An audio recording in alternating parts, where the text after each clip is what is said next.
Welcome to the April edition of our newsletter. Growing Greens is the topic for this month. Hi, I'm Kendra. And I'm Melody. We think we've chosen some really great activities for you to do with your child this month. Remember, every day you should talk, read, create, play, and sing with your child. Give me 5. The first part of our newsletter is talk. This month we are focusing on growing greens. We hope that you plant a garden or plant some seeds with your child. But every day as you talk with your child and you teach them new vocabulary words, you are planting those words in their memory, just like when you plant a seed. And as you use those words in conversations and make connections, you are just growing their garden of words. We hope that you talk to your child about all sorts of things this month. As you plant, you can talk to them about the things that plants need to grow. You can talk to them about different fruits and vegetables that grow where you live. You can talk to them about the names of different flowers that they see peeking up in this early spring. And then as the spring continues, maybe flowers and trees begin to bloom, and you can point out the different colors and you can point out the different varieties. And each time that you do that, you are planting a word in their memory and in their vocabulary. And their garden of words is just going to grow and blossom and bloom. And one day you are going to have a very proficient reader and student on your hands as you water and tend this garden of vocabulary. I hope that you remember every day to give me 5. The second part of the newsletter is read. As you all know by now, this might be my favorite section of the newsletter. I really love books, and once again, we have quite a few books in front of us about growing things and gardens, and I'm excited to share those with you. You know, in the springtime, the days get longer and we don't spend as much time inside, but it's still critical that you read to your child every day and share those good points that we've pointed out earlier. Tell your children the title and the author. Point out that we read from right to left. Do all of those things that we've talked about, even if you just get in one book a night because you spent so much time working in your garden. I just want to share a few of my favorite gardening books with you. The first one is Tops and Bottoms. This is a fiction story. I just love it.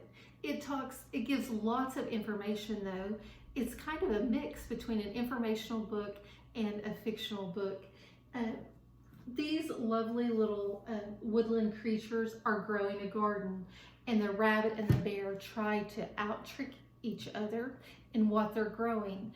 And sometimes they grow the tops, and sometimes they want to grow the bottoms. And so what a great opportunity for you to talk to your child about the different plants that we eat. Sometimes we eat the top of the plant, and sometimes we eat the bottom, like we eat carrots, and those are the roots. Those are the bottoms of the plant.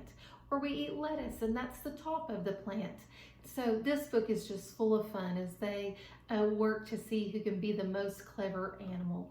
I just love it. This is a new favorite book. It's We Are the Gardeners, and it's written by Joanna Gaines and her kids. You might recognize that name. And I just want to read you a couple of pages out of this book, and then you might want to check it out to finish it. Our family's garden story began with one small potted fern. And you too could just start small. If you don't think that you're a very good gardener, you could just plant one thing. Dad stumbled upon it at the hardware store when he ran in for some supplies. He said it was just too cute to leave behind, and he thought it would make Mom smile. And it did. So there are the nice pictures. We chose a sunny windowsill for that pretty little fern. It seemed like a good safe spot for him to grow.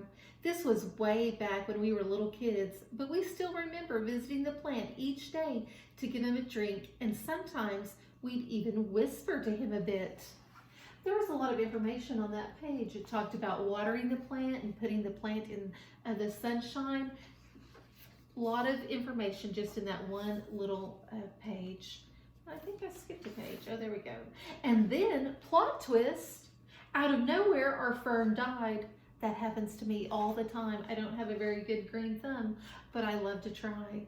Death by overhydration. Oh my goodness, what a big word. just means overwatering. That's just a fancy way of saying we gave him way too much water. Looking back, each one of us must have watered him every day. That's a lot of drinks for a little plant. By mistake, we love that plant to death.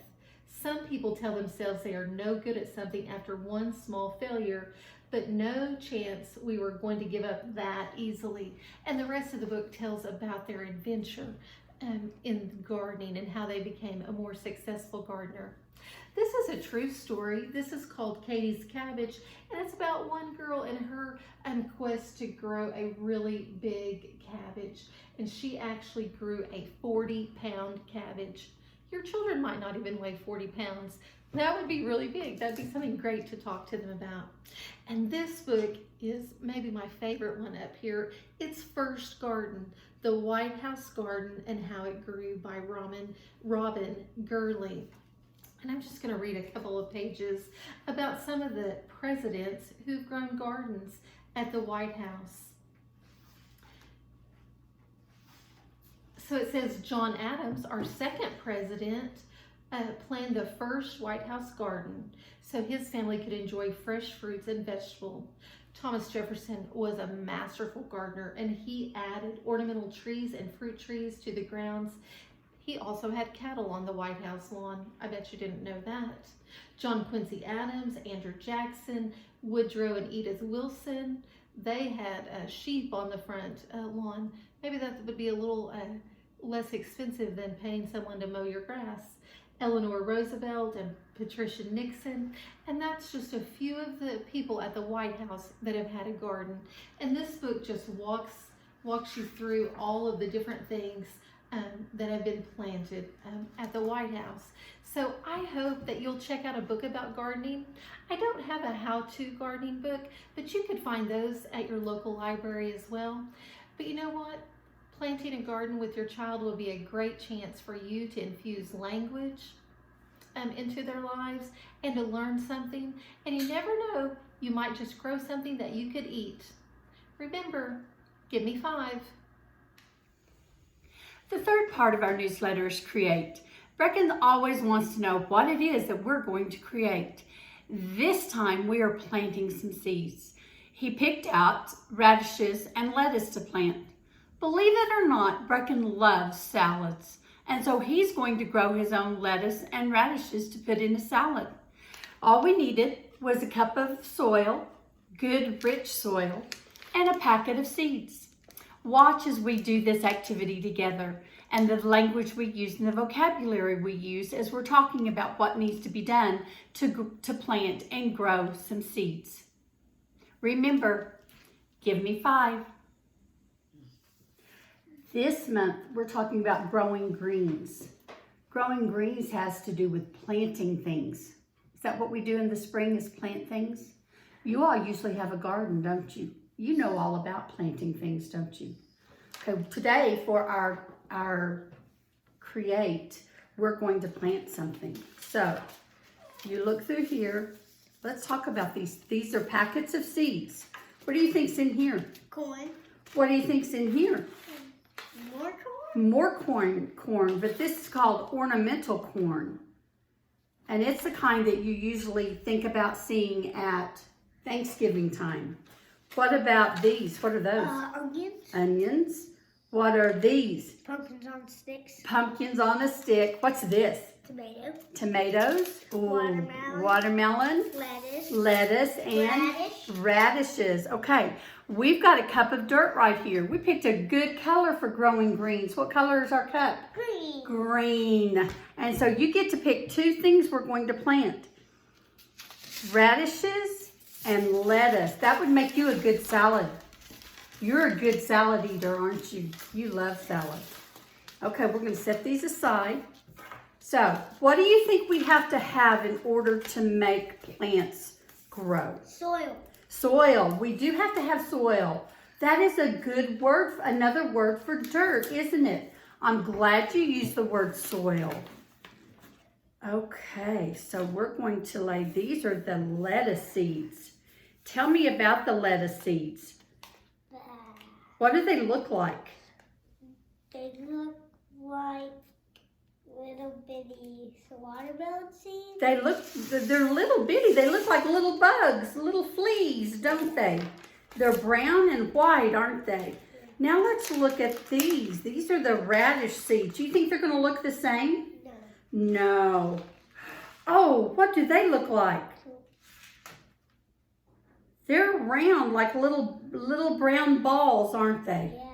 Yeah, they are. So, okay, it doesn't take very many to put in there. We're going to close these up so they're ready to go. So you're going to put some of the seeds in. What did we have to do to plant them in the dirt? Do we just lay them on top of the dirt? No. What do we have to do? We have to dig a little hole. We have to dig a little hole and put them down in there and then cover them up with dirt, right? With soil. Okay, with your finger, dig a little hole. You're an expert planter, aren't you? You do this a lot at your house. Okay, now just stick I'll tell you what, stick your finger down on them and they'll stick to it. Ah, looky there. That's all of my fingers now. Bury it back up. Yeah. Now, did we go really, really deep or just barely down under? Barely. Barely down under. If we did really, really deep, they may not work, right? Let's do another one right there. Right here. Uh-huh. And put some more lettuce seeds. Lettuce.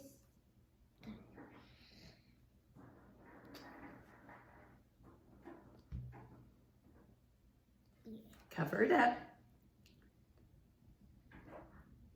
Okay, now I'm going to turn it on this side. And now you make 2 holes and put the radish seeds in there. 2 little holes. The radish. You might be able to pick those up. Why don't you put a couple in each hole? 1, 2, 3. Oh, 1, 2, 3. That's okay. I put 3 in that one. Okay, put 3 in that one.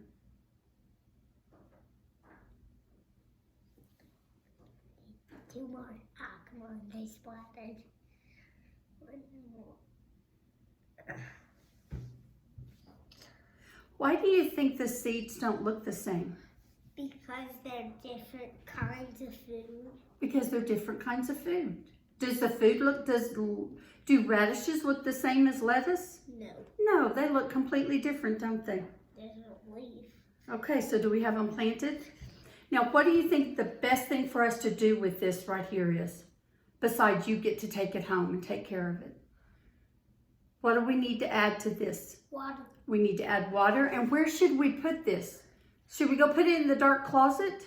No, we should put it in the window. We should put it in the window. Why should we put it in the window? Because it needs sunlight to grow. It needs sunlight to grow. So once we water it and put it in the window, are you not going to mess with it, or do you keep doing something with it? You don't mess with it. You don't mess with it at all? Don't you every now and then need to water it? Yeah. But then you don't mess with it. Yeah. Okay. Dawson didn't water his lettuce plant, so it died. So we don't want it to die. Okay. I Spy is a favorite game that my grandkids and I play in the car on long trips. This month, for the play activity, we're going to play a twist to an I Spy game. This was one I found on Pinterest called a Nature I Spy, but I kind of changed it and made it for growing greens. I dug in the garage and found some of my tools I use in my flower beds when I do plant things. Unfortunately, there's not a lot of green out there right now. And so I found some artificial flowers and greenery that I put in this. Went outside and got some soil out of the flower beds and made a little I Spy tray. Watch as Brecken and I play this twist to I Spy, one where we cannot use color words. Remember, give me 5. Okay. Well, we're going to play I Spy, but we're going to play a different kind of I Spy. You can't use color words. So you have to describe what you see. All right? You want me to go first and show you how we're going to do it? Okay. I spy with my little eye something that grows So is it going to be this? No. Is it going to be this? No. Is it going to be this? No. Because dirt and this, This. they don't grow. I spy something that grows that is the color of the sun. Very good. So you see? I spy that something grows that is the color of grass. Color of grass. These right here. Oh, because they are the color of grass, aren't they? Tell me something else about these. What are they? Let's talk about this. They're the color of grass, and what are they? Are they fat leaves? No. Are they what? Thin. Are they long and skinny? They're not long and skinny leaves? Are they short and skinny? Okay, short and skinny. Okay. All righty. My turn. I spy with my little eye something that you use in the garden. Do we use this? No. Hang on, I'm not finished. We use in the garden to dig up dirt. That was easy. That was easy, wasn't it? Okay. I spy something that grows that's the color of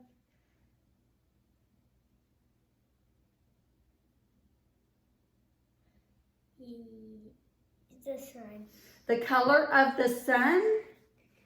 This? Nope. Oh, well, there's another color. So you got to tell me both colors. The color of the sun, it's got to be this one. The color of the sun and the color of what? What are what? Tell me something that's white. A snowman? A snowman. That's the color of the sun and the color of a snowman. That's okay.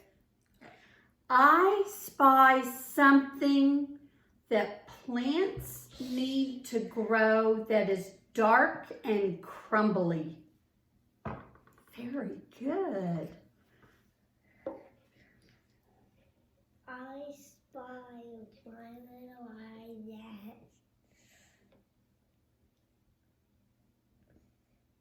is that grows. That's the color of snow. The color of snow. Oh, you've got to be more specific because I see 3 things that are the color of snow. Tell me something else about it. That it has a little bit of the sun color. A little bit of the color of the sun? Would it be these? Yeah, because they've got a little bit of yellow in them, don't they? How would you describe this right here? What does that look like on the end? How is that different than these things that grow?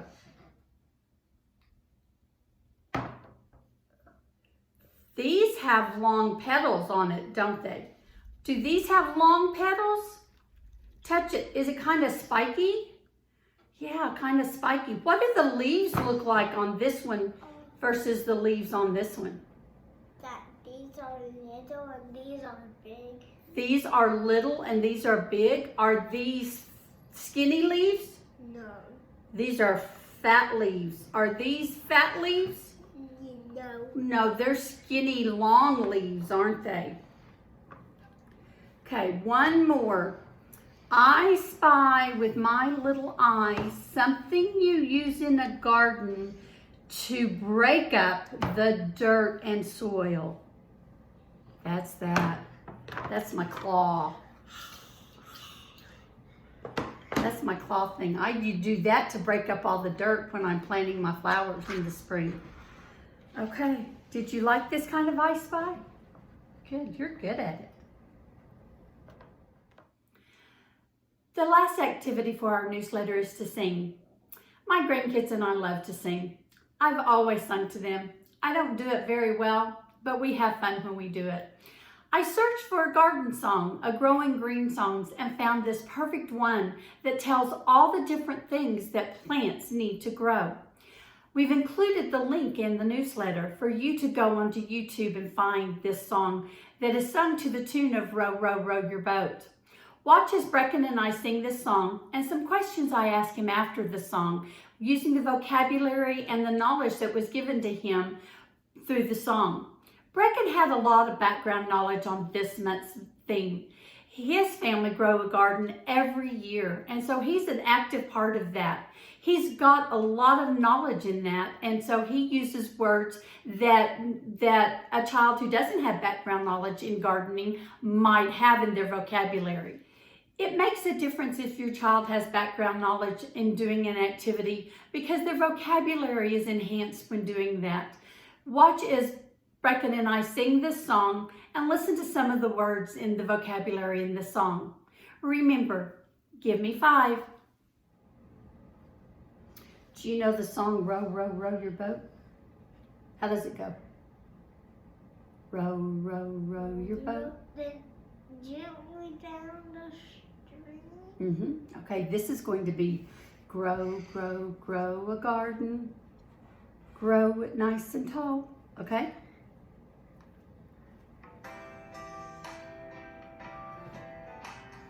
Grow, grow, grow a garden. Grow it nice and tall. The sun shines bright to get it right, and it will grow till fall. Grow, grow, grow a garden, grow it nice and green. The rain will help our garden grow to the biggest you've ever seen. The plant is in the ground, we'll get the things that sound from the dirt, yes, the dirt that's spread all around. And plants drink water too, they are just like you. And when the rain comes pouring down, that's just what they do. Grow, grow, grow a garden, Grow it nice and tall. the sun shines Try bright to get it right and it will grow to fall. Grow, grow, grow a garden, grow it nice and green. The rain will help our garden grow to the biggest you've ever seen. That told us a lot about plants. What do plants need to grow? If we want to grow a garden, what do we need? Water. Water. And how do you get water? Soil. There's 2 ways we get water in the garden. From the sink, From the sink, from the water hose, and from the water hose. Can you sit up big and tall for me? From the water hose and where else? From the ceiling? no, From the sky when it rains? So if it rains, you don't have to water your garden, do you? Yeah, we like for it to rain on our garden, don't we? What else do gardens need? soil, They need the soil. You're right. What else? water, Water, soil, sun, and the sun. They need all those 3 things to be able to grow, don't they? Yeah. We hope you enjoyed the activities we included in this month's newsletter, Growing Greens. As always, we had a lot of fun putting these activities together and coming up with things to go along with our theme. Kendra's right. We have a blast doing these newsletters. So much fun to watch Brecken do the activities. He's getting really good at interacting with the camera and knowing what to do as we're finishing up this year. I hope that every day you remember to talk, read, create, play, and sing to help build your child's oral language foundation for later academic success. Remember, give me 5.